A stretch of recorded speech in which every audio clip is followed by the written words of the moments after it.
guurso maalinta aad ku qanacsan tahay.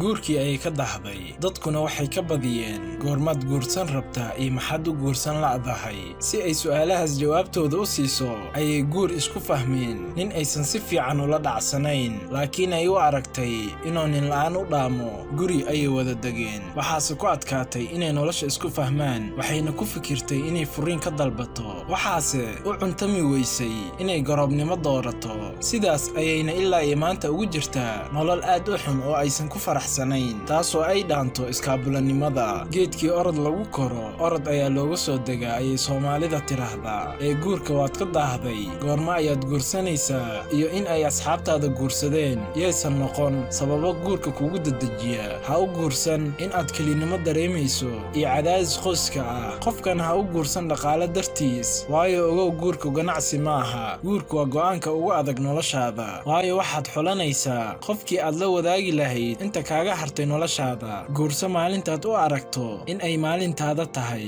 ee aad hesho qof aad diin, dabeecad iyo dadnimo ku dooratay, kana dhiga noloshaada nolol aad ku faraxsan tahay mar walba.